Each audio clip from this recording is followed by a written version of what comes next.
Hello everyone, welcome back to Oru Katha Sollatte mass. My dear സ്വത്തുക്കുട്ടികളെ, ഇന്ന് നമ്മളൊരു മനോഹരമായ feel good comedy emotional Korean ഡ്രാമയാണ് കാണാൻ പോകുന്നത്. ത്രില്ലറുകൾ കണ്ട് കണ്ട് എനിക്ക് ഫീൽ ഗുഡിനോട് താല്പര്യമേ ഇല്ലായിരുന്നു. പക്ഷെ ഈ ഗൂഗിളുകാരൻ കോമഡി ആക്ഷൻ എന്ന പേരിൽ ഈ ഫീൽ ഗുഡ് സിനിമ എന്നെ കാണിച്ച് പറ്റിച്ചു. പക്ഷേ ഞാൻ സന്തുഷ്ടനാണ്. വീണ് കിട്ടിയൊരു മുത്തുപോലെയായിരുന്നു ഈ സിനിമ. അത്രയും ഭംഗിയുള്ള, നമ്മളെല്ലാവരും കണ്ടിരിക്കേണ്ട മനോഹരമായൊരു സിനിമ. കണ്ടു കഴിയുമ്പോൾ അത്രയും തൃപ്തിയുള്ള ഒരു സിനിമ. 2020 റിലീസ് ചെയ്ത പോൺ, PAWN, പാൺ എങ്ങനെ വേണേലും വായിക്കാം. പണയം വെക്കുന്ന സാധനത്തിനെയാണ് ഈ പോൺ എന്ന് പറയുക. ഒരു കൊച്ചുകുട്ടിയെ വട്ടിപ്പലിശക്കാരൻ പണയത്തിന് എടുത്തുകൊണ്ട് പോകുന്നു. പിന്നീട് സംഭവിക്കുന്ന സംഭവ വികാസങ്ങളാണ് രസകരമായ ഈ കഥയിലൂടെ നമ്മൾ കാണാൻ പോകുന്നത്. ഡിപ്രഷൻ അടിച്ചിരിക്കുന്നവര് വിഷമിക്കേണ്ട. ഈ സമയത്ത് ഭക്ഷണം കഴിക്കുമ്പോൾ നല്ല ടേസ്റ്റ് ആയിരിക്കും. ഭക്ഷണം കഴിക്കുക. ഏകദേശം 90% മനുഷ്യരും ഇപ്പോൾ ഈ ഭൂമിയിൽ ഡിപ്രഷൻ, ആൻസൈറ്റി, സ്ട്രെസ് ഇതൊക്കെ കൊണ്ടാണ് നടക്കുന്നത്. തീരും, എല്ലാം തീരും. സുനാമി വരുന്നുണ്ടെന്നാണ് കേട്ടത്. എല്ലാവർക്കും ഒരേ വിധിയാണ്. അല്ലെങ്കിലും അതങ്ങനെയാണല്ലോ. ദൈവം എന്തോ ആ ഒരു കാര്യത്തിൽ മാത്രം എല്ലാവർക്കും ഒരൊറ്റ വിധിയാണ് കൊടുത്തിരിക്കുന്നത്. താങ്ക് യു ഗോഡ്, നിങ്ങൾ വലിയവനാണ്. എല്ലാവരും ഹാപ്പി ആയിട്ടിരിക്കുക. നമുക്കിപ്പോൾ ഈ കഥയിലേക്ക് കിടക്കാം. ആദ്യമേ കഥയിലെ നായിക, അവള് കൊറിയൻ ഗവൺമെന്റിന് വേണ്ടിയാണ് ജോലി ചെയ്യുന്നത്. കൊറിയൻ ഗവൺമെന്റിലെ മന്ത്രിമാരും മറ്റ് രാജ്യങ്ങളിലെ മന്ത്രിമാരും തമ്മിലുള്ള കോൺവെർസേഷനൊക്കെ ട്രാൻസ്ലേറ്റ് ചെയ്ത് കൊടുക്കുന്ന ഒരു വലിയ ട്രാൻസ്ലേറ്റർ, ബുദ്ധിജീവി, പഠിപ്പി, സുന്ദരി, വിനയമുള്ളവൾ, അങ്ങനെ എല്ലാം കലർന്ന ഒരു പെൺകുട്ടി. സംഭവം വലിയ ഉദ്യോഗസ്ഥയാണ്. എല്ലാവർക്കും അവൾ ഇഷ്ടമാണ്, എല്ലാ മന്ത്രിമാർക്കും. അങ്ങനെ ഒരു വമ്പൻ കൊറിയ ചൈന മീറ്റിംഗ് നടക്കുന്നതിൻ്റെ ഇടയ്ക്കാണ് അവൾ അങ്കിള് വിളിച്ചിട്ട്, സിംഗി, നമുക്ക് അദ്ദേഹത്തെ കിട്ടി എന്ന് പറയുന്നു. അത് കേട്ടുടനെ അവളെ ജോലി തന്നെ പാതിയിൽ വെച്ച് നിർത്തി. പിന്നെ ഓടിച്ചെല്ലാണ് ആരെയോ കാണാൻ വേണ്ടിയിട്ട്. അവളെ മനസ്സിൽ പറയുന്നുണ്ടാവും, കഴിഞ്ഞ 10 വർഷമായി ഞാനൊരാളെ അന്വേഷിക്കുന്നു, ഇതുവരെ കണ്ടുകെട്ടിയിട്ടില്ല. അവിടുന്ന് മെല്ലെ ബ്ലാക്ക് ഔട്ട് ചെയ്താൽ 1993 1993 കാലഘട്ടത്തിൽ 2 വട്ടിപ്പലിശക്കാർ, 2 വട്ടിപ്പലിശ പിരിവുകാരാണ് ഇവർ. അതിൽ ആശാനും കയ്യാളനും ഉണ്ട്. ഈ കയ്യാളൻ ലേശം മണ്ടനായതുകൊണ്ടും പാവായതുകൊണ്ടും പണം കൊടുത്ത ആൾക്കാരെയൊന്നും പിടിക്കാൻ പറ്റുന്നില്ല. അതിന് ആശാന്റെ കയ്യിൽ നിന്ന് തെറി കേൾക്കാം. അപ്പോഴാണ് ഇവര് മാർക്കറ്റിലൂടെ നടന്നു വരുമ്പോൾ ഇവര് പണം കൊടുത്ത കുടുംബത്തിലെ അമ്മയും മോളും വരുന്ന കാണും. ഉടനെ ആശാൻ, എടാ ഇത് അവളല്ലേ, നമുക്ക് പണം തരാതെ 2-3 മാസമായിട്ട് പറ്റിച്ച് ഒളിവി കഴിയുന്ന പെണ്ണ്, അവളെ പിടിക്കുന്നും പറഞ്ഞ് ഇവരെ ഓടുകയാണ്. ഇവരെ കണ്ട ഉടനെ ആ അമ്മ കൊച്ചിനെയും വിളിച്ചുകൊണ്ട് ഓടാൻ തുടങ്ങും. പക്ഷെ ആശാനും കയ്യാളനും ആ അമ്മച്ചിയെ മടക്കി പിടിച്ചു. എവിടെയാടി പണം, ഞങ്ങളെ കണ്ടപ്പോൾ ഓടി രക്ഷപ്പെടാൻ നോക്കുന്നു. അത് കേട്ട അമ്മച്ചി പറയും, വിഷമത്തോടെ പറയും, എന്റെ ഭർത്താവ് മരണപ്പെട്ടു, അതുകൊണ്ടാണ് പണം തരാൻ കഴിയാത്തത്, അടുത്ത മാസം ഉറപ്പായിട്ടും തരാം. ഉടനെ ആശാൻ പേപ്പർ കാണിച്ചിട്ട്, ഓൾറെഡി 2-3 മാസമായി, ഇനിയും കാത്തിരിക്കാനൊന്നും പറ്റില്ല. ഞങ്ങളുടെ മുതലാളിയുടെ അടുത്ത് എന്ത് മറുപടി പറയാനാ, കാശെടുക്ക് എന്ന് പറയുമ്പോൾ ഈ കുഞ്ഞിപ്പെണ്ണ് ഓടി വന്ന് ആശാന്റെ കൈ പിടിച്ചൊരൊറ്റ തിരിയല, പിച്ചിട്ടോടികളെ. കുഞ്ഞിലെ കുറുമ്പിയ, എടി കുഞ്ഞു പിശാചെ, വലിയ ആൾക്കാരുടെ മേത്ത് കൈവയ്ക്കുന്നു എന്ന് പറഞ്ഞ് ആശാൻ കുഞ്ഞിനൊരു കിഴിക്കൊടുക്കാൻ നോക്കുമ്പോൾ അത് അമ്മയുടെ തലയ്ക്കായിരിക്കും കൊള്ള. ഉടനെ അമ്മ ദേഷ്യപ്പെടാൻ തുടങ്ങും. ഒരു പെണ്ണിനെ തല്ലുന്നോടോ, തനിക്ക് എത്ര ധൈര്യം, അതും പബ്ലിക്കിൽ വെച്ചിട്ട്, ഇവിടെ ചോദിക്കാൻ ആരുമില്ലേ. ഇത് കേട്ട് മോളും ഒച്ച വെച്ച് നിലവിളിക്കാൻ തുടങ്ങും. ആരെങ്കിലും ഞങ്ങളെ സഹായിക്കണേ, എൻ്റെ അമ്മയെ ഒരുത്തൻ തല്ലുന്നേന്ന് പറഞ്ഞു അവള് കിടന്ന് കാറ്. അമ്മയ്ക്കൊത്ത മോള്. ഉടനെ ആൾക്കാർ ഇടപെടാൻ വരുന്നുണ്ട്. പലിശക്കാരൻ പറയും, ഞങ്ങൾക്ക് പണം തരാനുള്ള പെണ്ണ, നിങ്ങൾ ഇടപെടുകയാണെങ്കിൽ നിങ്ങൾ പണം തായോ. അപ്പോൾ ഈ വരുന്ന ആൾക്കാരും എല്ലാം മാറി നിൽക്കുന്നു.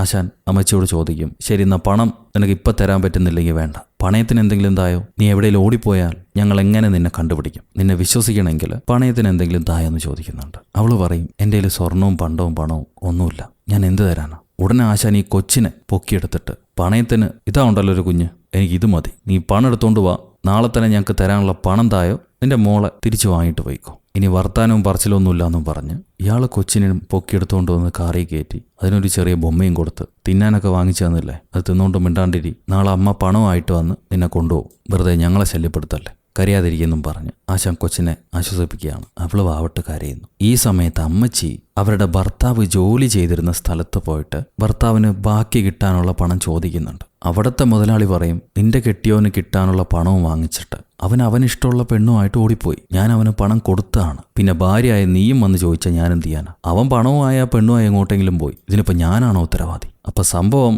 ഈ അമ്മച്ചിയുടെ കെട്ടിയോൻ ഇവരെ ഉപേക്ഷിച്ച് വേറെ ഏതോ പെണ്ണിന്റെ കൂടെ പോയതാണ്. അമ്മച്ചിയുടെ കയ്യിൽ തിരിച്ചു കൊടുക്കാനും മാത്രമുള്ള പണമില്ല. അമ്മച്ചി ആ വർക്ക്ഷോപ്പുകാരനോട് ചോദിക്കും, കുറച്ച് പണം തരൂ, തന്ന് സഹായിക്കൂ, ഞാൻ എങ്ങനെയെങ്കിലും ജോലി ചെയ്ത് നിങ്ങളുടെ കടം വീട്ടാം. അങ്ങനെ അയാൾ പറയും, നിങ്ങൾ അല്ലെങ്കിൽ തന്നെ ഇല്ലീഗൽ ഇമിഗ്രൻസ് ആണ്, നിങ്ങൾക്ക് ജോലി തന്നു തന്നെ എനിക്ക് വലിയ ബുദ്ധിമുട്ടാണ്. എന്നിട്ട് ഇപ്പോൾ പണവും ചോദിക്കുന്നു, ദയവേത് പോകുമെന്ന് പറഞ്ഞ് അമ്മച്ചി അവിടുന്ന് ഓടിക്കുന്നു. സംഭവം ഈ അമ്മച്ചിയും കുഞ്ഞും ചൈനീസുകാരാണ്. ഇവർ കൊറിയയിലേക്ക് ഇല്ലീഗലായിട്ട് കടന്നു കയറി വന്നവരാ. അമ്മച്ചി അന്ന് വൈകിട്ട് ആരെയോ വിളിച്ച്, ഏതോ ഒരു അങ്കിളിനെ വിളിച്ച്, ആരും എനിക്ക് പണം തരുന്നില്ല, ദയവ് ചെയ്ത് അങ്കിൾ എനിക്ക് പണം തന്ന് സഹായിക്കണം, അവരെ കൊച്ചിനെ കൊണ്ടുപോയിരിക്കുക, എനിക്ക് വേറെ മാർഗമില്ല എന്ന് പറഞ്ഞ് കരയുന്നുണ്ട്. ഏതൊരു അങ്കിളിനെ വിളിച്ച് അങ്കിള് പണം കൊടുക്കാന്ന് പറയും. കാത്തിരികെ ഞാൻ പണമായിട്ട് വരാമെന്ന് അങ്കിൾ പറയുന്നുണ്ട്. അന്ന് വൈകിട്ട് തന്നെ ഈ ആശാൻ, വട്ടിപ്പലിശക്കാരൻ ആശാൻ വിളിച്ചിട്ട് പറയും, പണമായിട്ട് നാളെ തന്നെ വന്നോ, അതല്ലെങ്കിൽ ഞാൻ നിന്റെ കൊച്ചിനെ ഏതെങ്കിലും ഓർഫനേജിലാക്കുമെന്ന്. അമ്മ പിറ്റേന്ന് പുലരാൻ വേണ്ടി കാത്തിരിക്കുകയാണ്. നാളെ പണം കിട്ടുമല്ലോ, അങ്കിള് പണമായിട്ട് വരുമല്ലോ. ഈ സമാധാനത്തിൽ അവർ ഡോറ് തുറക്കുമ്പോൾ പോലീസിന്റെ പിടിപെടും. സംഭവം പോലീസുകാർ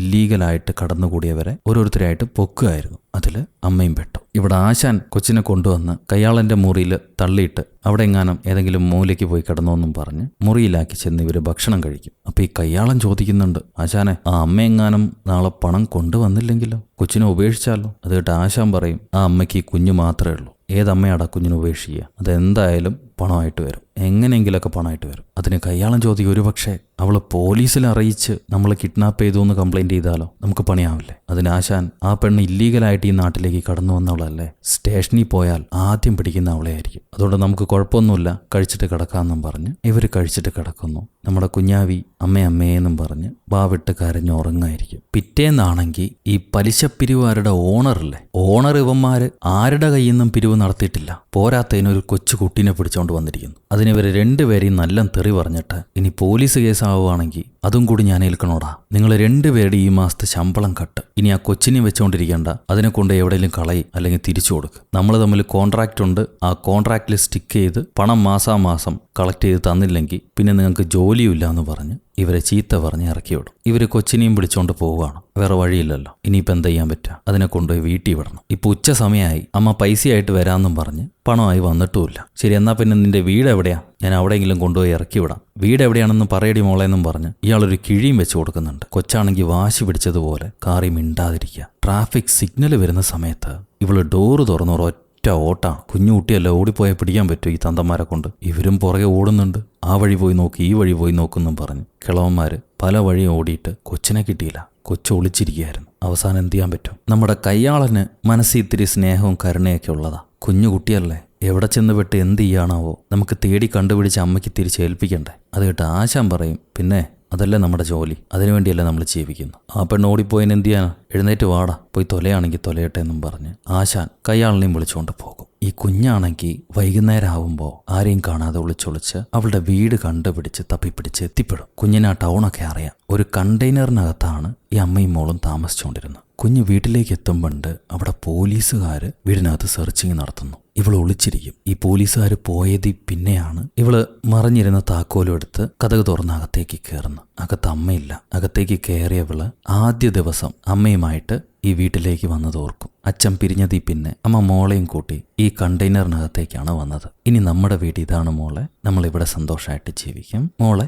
അമ്മ ഒരു സ്കൂളിലും ചേർക്കാം. ആഹാ, ഇവിടെ ഒരു എഴുത്ത് ബോർഡ് ഉണ്ടല്ലോ, മോൾക്കിതിൽ കണക്കൊക്കെ എഴുതി പഠിക്കാം. മോള് പറയും, അമ്മ എവിടെയെങ്കിലും പുറത്ത് പോവുകയാണെങ്കിൽ ആ ബോർഡിൽ എഴുതി വെക്കണേ, അപ്പം ഞാൻ ധൈര്യമായിട്ട് വീട്ടിലിരിക്കുമല്ലോ. അമ്മ ചിരിച്ചോണ്ട്, ശരി മോളെ, ഞാൻ എവിടെ പോവുകയാണെങ്കിലും മോളെ അറിയിച്ചിട്ടേ പോവുള്ളൂ എന്ന് പറയും. പക്ഷെ ഇന്നാണെങ്കിൽ അമ്മ കൂട്ടില്ല. ഒറ്റയ്ക്ക് അവള് എന്തോ ഒരു ഭക്ഷണം എടുത്ത് കഴിച്ചിട്ട് അമ്മ ആലോചിച്ച് കരഞ്ഞുകൊണ്ട് കിടക്കും. പിറ്റേന്ന് ഇമിഗ്രേഷൻ ഓഫീസാണ് കാണിക്കുന്നത്, കൊറിയയുടെ ഇമിഗ്രേഷൻ ഓഫീസ്. അവിടുത്തെ ഒരു ഓഫീസർ നമ്മുടെ ആശാനെ വിളിച്ചു വരുത്തിയിട്ടുണ്ട്. സംഭവം ഇവരുടെ പിടിയിൽപ്പെട്ട ഇല്ലീഗൽ ഇമിഗ്രൻസിലെ ഒരാളാണ് നമ്മുടെ അമ്മച്ചി. ആ ഇല്ലീഗലായിട്ട് കൊറിയയിലേക്ക് വന്ന എല്ലാവരെയും ഇന്ന് തിരിച്ച് ചൈനയിലേക്ക് അവർ പറഞ്ഞു വിടാണ്, കയറ്റിവിടാണ്. ഇനി ഈ നാട്ടിൽ നിർത്തത്തില്ല. അപ്പൊ ഈ അമ്മച്ചി അവസാനമായിട്ട് ഒരു ആഗ്രഹം ചോദിച്ചിരുന്നു, ആശാനെ കാണണമെന്ന് പറഞ്ഞു. അതുകൊണ്ടാണ് ഓഫീസർ ആശാനെ കൊണ്ടുവന്നിരിക്കുന്നത്. അപ്പൊ ആശാൻ ചോദിക്കും, ആ അമ്മയുടെ കുഞ്ഞെവിടെയാണ്? ഓഫീസർ പറയും, ഞങ്ങളും കുഞ്ഞിനെ അന്വേഷിച്ചു, പക്ഷെ കിട്ടിയില്ല. ഇനിയിപ്പോൾ ഒന്നും ചെയ്യാൻ പറ്റില്ല, ആദ്യം അമ്മയെ ഇവിടുന്ന് കയറ്റി വിടണം, കുഞ്ഞ് പിന്നെ കിട്ടുകയാണെങ്കിൽ കുഞ്ഞിനെയും കയറ്റി വിടാം, ഞങ്ങൾക്ക് വേറെ ഓപ്ഷൻ ഇല്ല എന്നവർ പറയും. അപ്പോൾ ആശാൻ ആ കുടുംബത്തിന്റെ അഡ്രസ്സ് എവിടെയാണെന്ന് ചോദിക്കുന്നുണ്ട്. അതവർ പറഞ്ഞു കൊടുക്കും.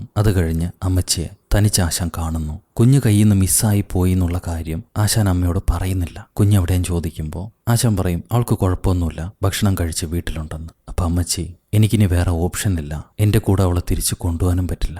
അവൾക്ക് എൻ്റെ നാട്ടിൽ ഒരു ഫ്യൂച്ചറില്ല, ഭക്ഷണത്തിന് എന്നെ ബുദ്ധിമുട്ടായിരുന്നു. അതുകൊണ്ടാണ് ഞങ്ങൾ നാട് കടന്നു വന്ന്. എൻ്റെ മോള് പഠിക്കണം, നല്ല രീതിയിൽ വളർന്ന് നല്ല വിദ്യാഭ്യാസത്തോടെ സന്തോഷമായിട്ട് ജീവിക്കണം. അവൾക്ക് എല്ലാ സമയത്തും ഭക്ഷണം കിട്ടണം. ഞാൻ തിരിച്ചു പോയിക്കോളാം. എൻ്റെ ഒരു അങ്കിളുണ്ട്, ആ അങ്കിൾ ഈ മോളിന് വേണ്ടി വരും. ഞാൻ അങ്കിളോട് എല്ലാ കാര്യവും പറഞ്ഞിട്ടുണ്ട്. അദ്ദേഹം പണം തന്ന് കുഞ്ഞിനെ വാങ്ങിച്ചോളും. എന്നിട്ട് കുഞ്ഞിനെ ആർക്കെങ്കിലും അഡോപ്റ്റ് ചെയ്യാൻ വേണ്ടി കൊടുക്കും. അവൾ ആ കുടുംബത്തിൽ സന്തോഷമായിട്ട് കഴിഞ്ഞോട്ടെ. ആശാൻ നമ്പർ വാങ്ങിച്ചിട്ട് ഓക്കെ, എന്നാൽ പിന്നെ ഇയാൾ പണം തരും, ഞാൻ കുഞ്ഞിനെ കൊടുത്താൽ മതി, അത്രയല്ലേ ഉള്ളൂ, ശരി എന്നാ വേറെന്തേലും ഉണ്ടോ എന്ന് ചോദിക്കുമ്പോൾ ഈ അമ്മച്ചി കുഞ്ഞിൻ്റെയും അമ്മയുടെയും ഫോട്ടോയും ഒരു പേജറും കൊടുക്കുന്നുണ്ട്. ഞാൻ ജോലിക്ക് ദൂരെ പോയി മോളെ കോണ്ടാക്ട് ചെയ്യാമെന്ന് മോളോട് പറഞ്ഞാൽ മതി, ഇത് അവളുടെ കയ്യിൽ കൊടുത്തേക്കുമെന്ന് പറഞ്ഞ് അത് കൊടുക്കും. ഈ സമയത്ത് മോള് വീട്ടിൽ ഞാൻ അമ്മയെ അന്വേഷിച്ച് വരികയാണെന്നും പറഞ്ഞ് ബോർഡിൽ എഴുതി വെച്ചൊരു ബാഗും തൂക്കി ടൗണിലേക്ക് ഇറങ്ങി നടക്കുകയാണ്. അമ്മ എവിടെയെങ്കിലും കാണുന്നുണ്ടോ എന്ന് നോക്കിയിട്ട്. ഈ കുഞ്ഞ് പോയി കഴിഞ്ഞതിന് ശേഷമാണ് നമ്മുടെ ആശാൻ ആ വീട്ടിലേക്ക് കടന്നു വരുന്നത്. അങ്ങേര് നോക്കുമ്പോൾ കുഞ്ഞ് അമ്മയെ ഞാൻ കണ്ടുപിടിക്കാൻ പോവുകയാണെന്ന് എഴുതി വെച്ചിട്ട് ഇറങ്ങിപ്പോയിരിക്കുക. ഇവള് ദിവസം മുഴുവൻ തെരുവിലൂടെയൊക്കെ നടക്കും. അമ്മ പോകാൻ സാധ്യതയുള്ള എല്ലാ സ്ഥലത്തും പോയി നോക്കും. അമ്മയെ കണ്ടില്ല. തിരിച്ച് വൈകുന്നേരം ആവുമ്പോൾ വീട്ടിലേക്ക് നടന്നു വരവേ ഒരു പിച്ചക്കാരൻ ഈ കുഞ്ഞിന്റെ പുറകെ കൂടി, മോളെ നിനക്ക് ബന്നു വേണോ, കളിക്കാൻ കൂട്ടുകാർ വേണോ, ഞാൻ തരാം, എൻ്റെ കയ്യിലെല്ലാം ഉണ്ട്, വീട്ടിൽ നിന്ന് ഓടി വന്ന കുട്ടിയാണോ, വായോ എൻ്റെ കൂടെ എന്നും പറഞ്ഞ് പിടിച്ചോണ്ട് പോകാൻ നോക്കുന്നുണ്ട്. അത് എന്ത് സ്വഭാവമുള്ള പിച്ചക്കാരനാണോ എന്നറിയാൻ പാടില്ല. എന്തായാലും നല്ലവനല്ല. കുഞ്ഞ് നല്ലൊരു കടി വെച്ചു കൊടുക്കും. ഇയാളെ വീണ്ടും പിടിക്കാൻ പോകുമ്പോഴാണ് ഭാഗ്യത്തിന് നമ്മുടെ ആശാൻ എങ്ങനെയൊക്കെ തേടിപ്പിടിച്ച് ആ സ്പോട്ടിലേക്ക് എത്തുന്നു. പിച്ചക്കാരന് നല്ലൊരു ചവിട്ടും കൊടുത്ത് അങ്ങേര് കുഞ്ഞിനെ രക്ഷപ്പെടുത്തി. കുഞ്ഞപ്പ കരഞ്ഞിട്ട് അമ്മയെ കാണാനില്ല, ഞാൻ ഒരുപാട് സ്ഥലത്ത് അന്വേഷിച്ചു, എനിക്ക് എൻ്റെ അമ്മയെ കണ്ടുപിടിച്ചു തരുമോ സാർ. അത് കേട്ട് ആശാൻ പറയും, നിന്റെ അമ്മയൊന്നും ഈ നാട്ടിലില്ല, നിന്റെ അമ്മ ഈ നാട് വിട്ടുപോയി, ചൈനയ്ക്ക് പോയി. നിന്റെ അമ്മയ്ക്ക് നിന്നെ തീരെ ഇഷ്ടമല്ലാത്തതുകൊണ്ട് തന്നെ തിരിച്ചു വരാനും പോകുന്നില്ല. വെറുപ്പാണ് നിന്നെ. ഒരങ്കിള് വരും നിന്നെ കൊണ്ടുപോകാൻ. ഞാൻ ആ അങ്കിൾക്ക് നിന്നെ കൊടുക്കും. ആ അങ്കിൾ ഏതെങ്കിലും കുടുംബം, നല്ല കുടുംബത്തിലേക്ക് നിന്നെ ദത്തു കൊടുക്കും. മനസ്സിലായോ? അതാണ് നടക്കാൻ പോണെന്ന് പറയുമ്പോൾ ഈ കുഞ്ഞ് നിങ്ങൾ നുണയാണ് പറയണേന്ന് പറഞ്ഞു വാവിട്ട് കരയും. അപ്പോൾ ആശാൻ, നീ നന്നായിട്ട് പഠിക്കുകയാണെങ്കിൽ ഒരു പക്ഷേ നിന്റെ അമ്മ തിരിച്ചു വരും, അല്ലാതെ വെറുതെ കരഞ്ഞിട്ടൊന്നും കാര്യമില്ല, പഠിക്കുമോ നീ? അതിന് കുഞ്ഞ് മറുപടി ഒന്നും പറയില്ല. അമ്മേന്ന് പറഞ്ഞ് കരയാണ്. എൻ്റെ അമ്മേനെ കാണണം, അമ്മ വരും, നിങ്ങൾ നുണയെ പറയുന്നു, എനിക്ക് വേറെ എങ്ങോട്ടും പോകണ്ട. എന്തു പറഞ്ഞിട്ടും കുഞ്ഞ് കരച്ചിൽ നിർത്തുന്നില്ല. അവസാനം ആശാൻ പറയും, നിന്റെ അമ്മ എന്നെയാണ് ഈ കാര്യം എന്നോട് പറഞ്ഞത്, നിന്റെ അങ്കിള് വരും, അങ്കിള് വന്ന് നിന്നെ കൂട്ടിക്കൊണ്ടുപോകും, അമ്മയും നിന്നെ കാണാൻ വരും, അതുകൊണ്ട് കരയാതെ കരച്ചിൽ നിർത്തും. അമ്മ തന്നെയാണോ പറഞ്ഞത് എന്ന് ചോദിക്കുന്നുണ്ട് അവള്. അതെ എന്ന് ഇയാൾ പറയുമ്പോൾ കുഞ്ഞ് സമാധാനിക്കും. വീണ്ടും പ്രസന്റിലേക്ക് വന്നാൽ $750 10 വയസ്സിൽ ഞാനൊരാളുടെ പണയപ്പണ്ടമായി മാറി. എൻ്റെ അമ്മയുടെ കയ്യിൽ പണം ഉണ്ടായിരുന്നില്ല, അതുകൊണ്ട് ഞാനൊരു പണയ വസ്തുവായിരുന്നു എന്നിങ്ങനെ ഹീറോയിൻ മനസ്സിൽ വിചാരിക്കുമ്പോൾ വീണ്ടും ഫ്ലാഷ് ബാക്ക്. കുഞ്ഞിപ്പോൾ ആശാന്റെ വീട്ടിലെ ജോലികളൊക്കെ ചെയ്തുകൊണ്ടിരിക്കുകയാണ്. ആശാൻ പണിയും കഴിഞ്ഞ് 2 പെഗ്ഗൊക്കെ അടിച്ചിട്ട് വരും. അയാൾക്ക് വേണ്ട ചായ, കാപ്പിയോ പെക്കോ എന്തെങ്കിലുമൊക്കെ എടുത്ത് കൊടുത്തിട്ട് അമ്മ എപ്പോഴാ വരിക എന്ന് ഇവള് വീണ്ടും ചോദിക്കുന്നുണ്ട്. ആശാൻ പറയും, അമ്മ ഉറപ്പായിട്ടും വരാമെന്ന് പറഞ്ഞിട്ടുണ്ട്, നിനക്ക് വലിയൊരു വീട് കിട്ടും, അവിടെ വലിയ റൂം ഉണ്ടാവും, അവിടെ നിന്ന് നീ പഠിച്ച് വലിയ മിടുക്കിയാവുമ്പോൾ അമ്മ വരും. അപ്പോൾ ഈ കയ്യാളൻ മാപ്പ് കാണിച്ചു കൊടുത്തിട്ട് പറയും, നീ പോകാൻ പോകുന്നത് ബൂസാനിലേക്കാണ്, അങ്ങോട്ടാണ് അങ്കിൾ നിന്നെ കൊണ്ടുപോകുന്നത്, ഒരു വലിയ കുടുംബത്തിലേക്ക്, തൊട്ടടുത്ത് തന്നെയാണ്, അവിടെ നിന്ന് നീ പഠിച്ച് മിടുക്കി കുട്ടിയായിട്ട് മാറും. ഇങ്ങനെ അവർ സംസാരിച്ചുകൊണ്ടിരിക്കുമ്പോഴാണ് ആശാന്റെ ഒരു കോള് വരുന്നത്. നമ്മുടെ അമ്മച്ചി പറഞ്ഞ അവരുടെ അങ്കിള് പറയും, ഞാൻ കൊച്ചിനെ വിളിക്കാൻ വരുന്നുണ്ട്, ആദ്യമേ നിങ്ങൾക്കൊരു $500 സെൻഡ് ചെയ്യാം, എന്നിട്ട് സൺഡേ ഞാൻ വരാം, ആ സമയത്തിനുള്ളിൽ കുഞ്ഞിന് വേണ്ട വസ്ത്രവും ഫുഡും കാര്യങ്ങളൊക്കെ നിങ്ങൾ മേടിച്ചു കൊടുക്ക്, ബാക്കി പണം ഞാൻ വന്നിട്ട് തരാം, കൊച്ചിനെ ഞാൻ വാങ്ങിച്ചോളാം. ഇയാൾക്കാണെങ്കിൽ അത്രയും ദിവസം കുഞ്ഞിനെ നോക്കണമല്ലോ, അതിന്റെ ദേഷ്യമുണ്ട്. എന്നാലും കുഴപ്പമില്ല, പണം കിട്ടാനുള്ള കാര്യങ്ങളൊക്കെ ആയി. ഇവര് കുഞ്ഞിനെ പോണെന്നേ വിളിക്കുള്ളൂ, പണയം പണ്ടം അങ്ങനെ വിളിക്കുള്ളൂ. പക്ഷെ കുഞ്ഞ് എപ്പോഴും പറയുന്നുണ്ട്, ഞാൻ പോണല്ല, സിങ്കിയാണെന്ന്. എന്നാലും ഇവർ പോണെന്നേ വിളിക്കുള്ളൂ. കുഞ്ഞ് ചോദിക്കും, നിങ്ങളുടെ പേരെന്താന്ന്? ആശാൻ പറയും, പാർക്ക് ഡു സുക്ക് എന്നാണ്. അങ്ങനെയാണെങ്കിൽ സ്റ്റോൺ ഹെഡ് എന്നാണ് പേര്. കല്ല് തലയാന്നും പറഞ്ഞിട്ട് അവള് ചിരിച്ച് അയാളെ കളിയാക്കും. പുള്ളിക്കാരന് ദേഷ്യം വരുന്നുണ്ട്. കുഞ്ഞല്ലേ, ഒന്നും ചെയ്യാൻ പറ്റൂല. അപ്പൊ കുഞ്ഞ് ഇങ്ങർക്കൊരു പേര് പറഞ്ഞു കൊടുക്കുന്നുണ്ട്. സെങ്ബോ എന്ന് വെച്ചാലോ, പാർക്ക് സെങ്ബോ, the game is over, I am the winner. അതാണ് അതിൻ്റെ അർത്ഥം. അതൊരു പോസ്റ്ററി കണ്ടിട്ടാണ് നമ്മൾ പറഞ്ഞു കൊടുക്കുന്നത്. പേര് നന്നായിട്ടുണ്ടല്ലോ, സെങ്ബോ.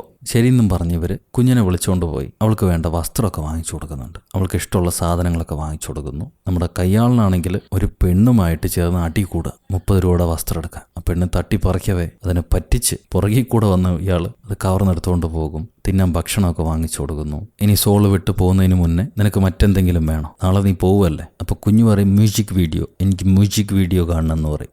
മ്യൂജിക് വീഡിയോ ഈ അർദ്ധരാത്രി ഒന്നും കിട്ടത്തില്ല, വേറെന്തേലും വേണമെന്ന് ചോദിക്കുമ്പോൾ ഇല്ല, ഇന്ന് രാത്രി ഒരു പ്രോഗ്രാം ഉണ്ട്, അതിൻ്റെ കാർഡ് എനിക്ക് കിട്ടിയിട്ടുണ്ട്, നമുക്ക് പോകാം, എനിക്കത് കാണണം എന്ന് പറയുമ്പോൾ ശരി, അവസാനത്തെ ആഗ്രഹമല്ലേ, സാധിച്ചു കൊടുക്കാമെന്നും പറഞ്ഞ് 2 അങ്കിൾമാരും കൊച്ചിനെ എടുത്തുകൊണ്ട് പോയി ആൾക്കാർ കാണാതെ പറ്റിച്ച് ആ കൺസേർട്ടിൻ്റെ അകത്തേക്ക് കയറ്റും. ഉള്ളിൽ കയറി ഡാൻസ് കളിച്ച് ഇവർ എൻജോയ് ചെയ്യാണ്. കുഞ്ഞ് ഹാപ്പി. അത് കഴിഞ്ഞ് ഈ കൺസേർട്ട് നടത്തിയ പാട്ടുകാരൻ്റെ തന്നെ പാട്ട് CD-കൾ വിൽക്കുന്നുണ്ട്. അതിനുവേണ്ടി ഒരുപാട് പേര് ക്യൂ നിൽക്കുന്നു. എല്ലാവർക്കൊന്നും CD-കളില്ല. ഈ കുഞ്ഞ് CD വേണമെന്ന് പറയുമ്പോൾ ഇങ്ങനെ വാശി പിടിച്ച് ഒരു കൊച്ചു കുഞ്ഞലോടെ ചോദിക്കുന്ന കൊടുക്ക് തനിക്ക് മനസാക്ഷിയില്ലെന്നും പറഞ്ഞ് ലൈനിൽ നിന്ന് വഴക്കുണ്ടാക്കി ഈ CD മേടിക്കുന്നുണ്ട്. അപ്പോൾ ആ വിൽക്കുന്ന ആൾ പറയും, നിങ്ങൾ എത്ര സ്നേഹമുള്ള അച്ഛനാ, മോൾക്ക് വേണ്ടി ഇത്രയും സഹിയിട്ട് സാധനങ്ങളൊക്കെ മേടിച്ചു കൊടുക്കുന്നുണ്ടല്ലോ. അച്ഛനോ ഞാനോ? അതിന് പുള്ളി മറുപടി ഒന്നും പറയുന്നില്ല. പക്ഷെ എവിടെയോ ടച്ച് ചെയ്ത പോലെ പുള്ളിക്കാരന് കാറിൽ കയറി ആ CD ഇട്ട് പാട്ട് വെച്ച് അവൾ എൻജോയ് ചെയ്യാണ്. ആ കാസറ്റ് വാങ്ങിച്ചെന്നതിന് അവൾ ചാടി ആശാനെ കെട്ടിപ്പിടിച്ചൊരു ഉമ്മയും കൊടുക്കും. ഉടനെ ഇയാൾ കുഞ്ഞിനെ തള്ളിവിട്ട് ഏതെങ്കിലും ഒരുത്തൻ CD മേടിച്ചെന്നും പറഞ്ഞ് കെട്ടിപ്പിടിക്കുമല്ല. എല്ലാ ആണുങ്ങളും തെണ്ടികളാണ്, മോശപ്പെട്ടവന്മാരാ, ഡോഗുകളാണ്, ഡോഗുകൾ. ഇത് അടുത്തിരിക്കുന്നില്ലേ, ഇവൻ വലിയ ഡോഗാ, അവളുടെ ഒരു സന്തോഷം എന്നും പറഞ്ഞ് ഇയാൾക്ക് ഇഷ്ടപ്പെട്ടെങ്കിലും മുഖം തിരിക്കുകയാണ്. വീട്ടിലേക്ക് വന്ന് ഇന്ന് ഇവളുടെ അവസാന ദിവസമല്ലേ, നാളെ ഈ ടൗൺ വിട്ട് പോവുമല്ലേ, നാളെ ഈ വീട് വിട്ട് പോവാണ്, അതുകൊണ്ട് നമുക്കിത് ഫെയർവെല്ലായിട്ട് ആഘോഷിക്കാമെന്നും പറഞ്ഞ് കയ്യാളൻ കുറച്ച് മെഴുകുതിരിയൊക്കെ കത്തിച്ച് സന്തോഷത്തോടെ ഊതാൻ പറയും. ഇവളത് ഊതിക്കെടുത്തും, പക്ഷെ മുഖമൊക്കെ വാടിയിരിക്കുന്നു. എന്താടി, എന്താ പറ്റിയ കുഞ്ഞെ, നീ നാളെ വലിയ വീട്ടിലേക്ക് പോവുമല്ലേ, പിന്നെന്താ സന്തോഷമൊന്നും കാണാത്ത? എനിക്കറിയില്ല, എനിക്ക് വിഷമാവണമെന്നും പറഞ്ഞ് അവൾ അവളുടെ മുറിയിലേക്ക് ഓടിപ്പോകും. നമ്മുടെ ആശാൻ വിഷമമൊന്നും കാണിക്കാതെ വലിയൊരു ബിസ്ക്കറ്റ് എടുത്ത് വായിലിട്ട് കടിച്ച് തിന്നുന്നുണ്ട്. പക്ഷെ പുള്ളിക്കാരനും വിഷമാണ്. എന്നാലും നടക്കേണ്ടതല്ലേ നടക്കുകയുള്ളൂ. പിറ്റേന്ന് ഇവര് ആ അങ്കിളിന് വേണ്ടി കാത്തിരിക്കുകയാണ്. അമ്മ പറഞ്ഞ അങ്കിളിന് വേണ്ടി. അമ്മയുടെ പേജർ ഇയാൾ മോളുടെ കയ്യിൽ കൊടുക്കും. എന്നിട്ട് അമ്മയുടെ നമ്പർ അതുതന്നെയാണ്, അത് മറക്കല്ലേ എന്ന് പറയും. അതേപോലെ ഇയാളുടെ നമ്പറും കൊടുക്കുന്നുണ്ട്. എന്തേലും ഉണ്ടെങ്കിൽ നീ എനിക്കും മെസ്സേജ് അയക്കണം, വിളിക്കണം, മനസ്സിലായോ? അവൾ അതെ അതെ എന്ന് പറഞ്ഞ് തലയാട്ടും. പിന്നെ എനിക്ക് ബാത്റൂമിൽ പോകണമെന്ന് പറഞ്ഞ് അവൾ ബാത്റൂമിൽ പോകാൻ നേരം ഇയാൾക്ക് എന്തേലും അവൾക്ക് വാങ്ങിച്ചു കൊടുക്കണമെന്നുണ്ട്. ശരി, പാട്ട് കേൾക്കാൻ ഒരു CD പ്ലെയർ വാങ്ങിച്ചു കൊടുക്കാമെന്ന് പറഞ്ഞിട്ട് ഇങ്ങനെ ഒരു CD പ്ലെയർ വാങ്ങിച്ചു കൊടുക്കും. വെറുതെ CD വെച്ചിട്ട് എന്താ ചെയ്യാനാ, CD പ്ലെയർ ഇല്ലാതെ, അതുകൊണ്ടാണെന്നും പറഞ്ഞ് അത് കൊടുക്കവേ ഇവള് സന്തോഷത്തോടെ പുള്ളിയെ കെട്ടിപ്പിടിക്കുന്നു. അപ്പോഴാണ് ഒരു തന്തക്കിളവൻ വരുന്നത്. അങ്ങേര് വന്നിട്ട്, മോൾക്ക് എന്നെ മനസ്സിലായില്ലേ, ഇത്രയും വലിയ കുട്ടിയായോ നീ? കുഞ്ഞു കൊച്ചായിരുന്നു ഞാൻ കാണുമ്പോൾ, പക്ഷെ മോൾക്ക് മനസ്സിലാവുന്നില്ല ആളെ. എന്താടോ, തന്നെ കണ്ടിട്ട് മോൾക്ക് മനസ്സിലാവുന്നില്ലല്ലോ എന്ന് ആശാൻ പറയുമ്പോൾ ആ അപ്പൂപ്പൻ പറയും, ഞാൻ കൊച്ചിലെ കണ്ടതല്ലേ, അതുകൊണ്ടായിരിക്കും മനസ്സിലാവാത്ത. ആശാന് ചെറിയ സംശയമുണ്ട്. പുള്ളിക്കാരൻ പറയും, എന്തായാലും ഞാൻ കൊച്ചിനെ തരാം, താൻ റെസിപ്റ്റ് തരണം, കൊച്ചിനെ വാങ്ങിച്ചു എന്നുള്ള സംഭവങ്ങളൊക്കെ എഴുതി ഒപ്പിട്ട് തരണം. അതിനെന്താണെന്നും പറഞ്ഞ് പുള്ളിക്കാരൻ റെസിപ്റ്റ് വാങ്ങിയിട്ട് മോളുടെ പേര് ചോദിക്കും. മോള് പറയും സിങ്കി ആണെന്ന്, ലേ സിങ്കി.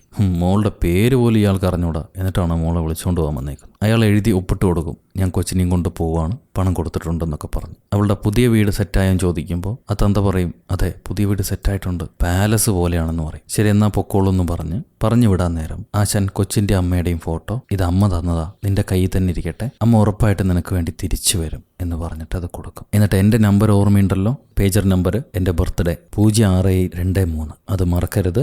എവിടെ നിന്നാണെങ്കിലും എന്ത് വിവരമാണെങ്കിലും എന്നോട് വിളിച്ചു പറയണം. കുഞ്ഞും ശരിയെന്ന് പറഞ്ഞ് ആ പൂപ്പൻ്റെ കൂടെ പോകുന്നുണ്ട്. പോകാൻ നേരം കുഞ്ഞിനും വിഷമമുണ്ട്, ഇയാൾക്കും ഉണ്ട്. പക്ഷേ ഇയാൾ വിഷമം കാണിക്കുന്നില്ല, ഒരു ബൈ പറഞ്ഞ് ഇറങ്ങുന്നു. അങ്ങനെ കുഞ്ഞ് പോയി കഴിഞ്ഞു. പിറ്റേന്ന് പുള്ളിക്കാരൻ ചത്ത പോലെ വണ്ടിയിരിക്കുകയാണ്. കളക്ഷനൊന്നും ഇറങ്ങുന്നില്ല. കയ്യാളിനോട് ചെന്ന് കാശൊക്കെ വാങ്ങിച്ചുകൊണ്ട് വരാൻ പറയും. കയ്യാളൻ, ആശാൻ എന്താ പണിക്കൊന്നും ഇറങ്ങാത്ത? കുഞ്ഞു പോയതുകൊണ്ടാണോ? അത് നമ്മുടെ കുഞ്ഞല്ലല്ലോ, എന്തായാലും ഇങ്ങനെ സംഭവിക്കില്ലേ. ഇനിയിപ്പോൾ അത്ര വിഷമാണെങ്കിൽ കുഞ്ഞിനെ വിളിച്ച് ചോദിക്കും എവിടെ ഉണ്ടെന്ന്. ഇത് കേട്ട് ആശാൻ ചീത്ത പറയും, ആ കുട്ടി പോയതിന് എനിക്കെന്താ, നീ മിണ്ടാതെ പണിയിടാന്നും പറഞ്ഞ് അവനെ പറഞ്ഞു വിട്ടിട്ട് ആശാൻ മെല്ലെ വന്ന് ഫോൺ എടുത്ത് കുഞ്ഞിക്കൊരു വോയിസ് മെസ്സേജ് അയക്കുന്നുണ്ട്. പോൺ, ഇത് ഞാനാ, ഡൂസിക് അല്ലല്ല സെങ്ബോ, നിന്റെ കുഞ്ഞു പാവക്കുട്ടി നീ ഇവിടെ ഇട്ടിട്ട് പോയി, ഞാനത് തരാൻ മറന്നുപോയി, അതുകൊണ്ട് വിളിച്ച.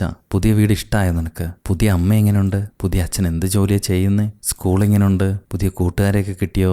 എന്നെ ഓർക്കാറുണ്ടോ? ഞാൻ വെറുതെ ചോദിച്ചാണേ. ശരി എന്നാ ഞാൻ വിളിക്കാം എന്ന് പറഞ്ഞിട്ട് പുള്ളിക്കാരൻ കോള് കട്ട് ചെയ്യും, വോയിസ് മെസ്സേജ് ഇട്ടിട്ട്. ഈ സമയം ആ കൊച്ചിനെ കൊണ്ടുപോയ അങ്കിളൻ അയാളുടെ വണ്ടിയിലാണ് കുഞ്ഞിന്റെ ബാഗും ആ പേജറും ഇരിക്കുന്നു. കുഞ്ഞിനെ കാണാനുമില്ല, എന്തോ ഒരു കുഴപ്പമുണ്ട്. ഈ അങ്കിളൻ്റെ നമ്പറിലേക്ക് നമ്മുടെ ആശാൻ വിളിക്കും. എന്നിട്ട് മിസ്റ്റർ ചോയ് ഉണ്ടോ എന്ന് വീണ്ടും ചോദിക്കുന്നുണ്ട്. അപ്പോൾ ആ വീട്ടിലുള്ള ലേഡി പറയും, അങ്ങേര് ഇവിടെ ഇല്ല, അങ്ങേര് ജോലിക്ക് പോയാൽ ചിലപ്പോൾ മാസങ്ങളൊക്കെ കഴിഞ്ഞേ വരുള്ളൂ, നിങ്ങൾ വെറുതെ വിളിച്ചിട്ട് കാര്യമില്ല, അങ്ങനെ വരികയാണെങ്കിൽ ഞാൻ പറയാമെന്ന് പറയും പുള്ളിക്കാർ. അപ്പം തന്നെ ആശാന് സംശയമാവും, ഇതാരാണപ്പം? അങ്കിളാന്ന് പറയുന്നു, പോയാൽ മാസങ്ങളായിട്ട് വരില്ല എന്ന് പറയുന്നു, അറിയില്ല എന്ന് പറയുന്നു. ഇങ്ങനെ പുള്ളിക്കാരൻ സംശയത്തിൽ നിൽക്കവേ ഇവിടത്തെ ലേഡി, ഇല്ല ആളില്ല എന്ന് പറഞ്ഞ ലേഡി അതിൻ്റെ മുന്നിൽ തന്നെ ആ അങ്കിളിന് ഇരിപ്പുണ്ടാവും. ഒരാൾ വിളിച്ച് നിങ്ങളെ വീണ്ടും വീണ്ടും ചോദിക്കുന്നുണ്ട്, ഏതോ ഒരു കുഞ്ഞിനെ പറ്റിയും ചോദിക്കുന്നുണ്ട്. നിങ്ങൾ ഇപ്രാവശ്യവും പഴയ തൊഴിൽ തന്നെ ചെയ്യാൻ തുടങ്ങിയോ? കുഞ്ഞെവിടെയാണ്? നിങ്ങൾ എന്തായി ചെയ്തു വെച്ചിരിക്കുന്നത്? അങ്ങേര് പറയും, അവൻ ഇനി വിളിക്കുകയാണെങ്കിൽ ഞാനില്ല, റോങ് നമ്പറാന്ന് പറഞ്ഞേക്ക്, ഞാനൊന്നും ചെയ്തിട്ടില്ല എന്ന് പറഞ്ഞ് പുള്ളി ആ ലേഡി ചോദിക്കുന്ന ഇന്ന് ഒഴിഞ്ഞു മാറുകയാണ്. നമ്മുടെ ആശാനാണെങ്കിൽ ഒരു സമാധാനമില്ല.